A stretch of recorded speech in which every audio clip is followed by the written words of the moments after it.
Punësimin e administratit të rinjve rom dhe egjiptian është thelbësor që politikbërja të jetë sa më e drejtë dhe në përputhje me realitetin e këtyre komuniteteve. Megjithatë, diskriminimi mbetet shpesh një pengesë që ja vështirëson përfshirjen dhe mundësitë për të punësuar. Nxitja ime për të rinjt, por jo vetëm, edhe për brezin që do të vi pas këtij brezi që tashmë është i arsimuar, është që të mos ndalojnë së reshturi, që të mos ndalojnë duke kërkuar të drejtat e tyre, duke dashur të përfshihen në institucionet publike, po edhe në shoqëri, përmes politikave që janë hartuar, patjetër që politika duhet gjejnë një zbatim më të gjallë, le të themi, dhe më praktik. Dhe pse jo të jenë vetë institucionet dhe politikat kërkues të këtyre elementeve, le të themi, të rinjve rom, sepse ka individ, patjetër që sfidat kanë bërë që shumë të stepen, por ka individ të cilët kërkojnë dhe paragjykime dhe stereotipi që është krijuar për këtë komunitet nuk i lejon ata të përfshihen.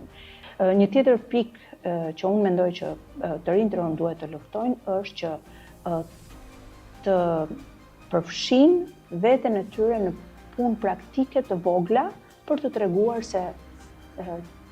në çfarë niveli e kanë zhvillimin e tyre në çdo fushë dhe në çdo aspekt. Nuk duhet të jenë këto sfida një arsye për të kthyer prapa dhe nuk duhet të jenë këto sfida një arsye për të stepur atë që ata kanë në intelektin e tyre dhe në zhvillimin e tyre.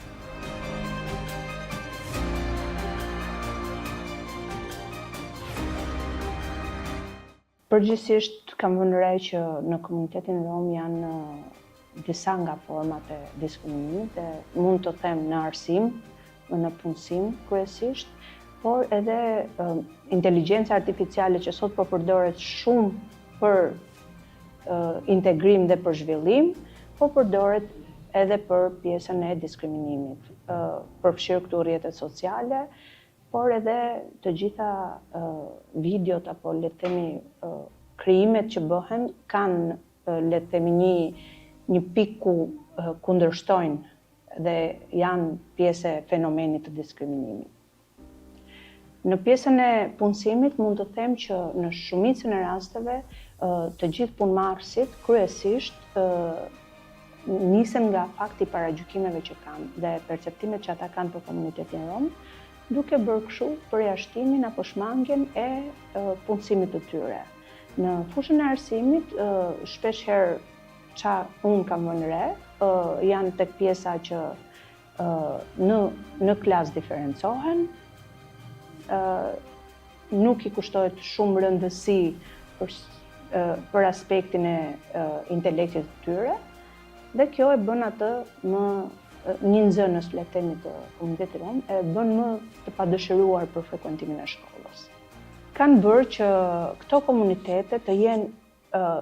më të përfshirë, më të pranuar, ndoshta jo drejt për drejt në të gjitha institucionet, por le të themi në shoqëri, sadopak aty ku ata kanë le të themi treguar dhe shfaqur dhe shpalosur të gjitha vlerat e tyre. Përfshirë këtu për shembull të rinj që shpesh herë paragjykohen që nuk kanë intelekt, nuk kanë background të arsimit dhe background pozitiv le të themi për shkak të paragjykimeve. Këto paragjykime shumë herë kanë stepur dhe vetë të rinjt rom për të përfshirë, duke menduar që ata nuk pranohen, ata përjashtohen. Megjithatë, ky nuk duhet të jetë një proces i cili duhet t'i ndaloj ata dhe një proces që të thonë që tani nuk mundemi më sepse jemi lodhur, por duhet vazhdojnë shpeshherë sfidat i bëjnë më të fortë njerëzit dhe kjo është parë me kohën, edhe vetë Shqipëria ka qenë shumë herë e përfshirë në shumë sfida si politike apo edhe sociale, dhe këto kanë qenë ato që kanë bërë më të fortë dhe sot ne jemi një shtet që ekzistojmë akoma.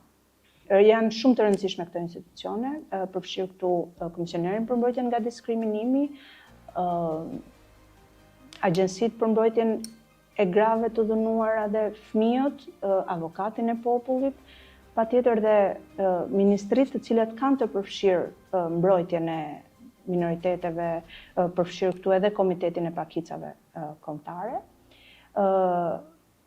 Pse janë të rëndësishme? Sepse le të themi bëhen zëri i atyre antarëve dhe atyre individëve që nuk kanë zë për të përfshirë dhe për të qenë pjesë e vetë institucionit, po edhe e zhvillimit komunitar, e zhvillimit të shtetit dhe e zhvillimit të qytetit ku ata jetojnë.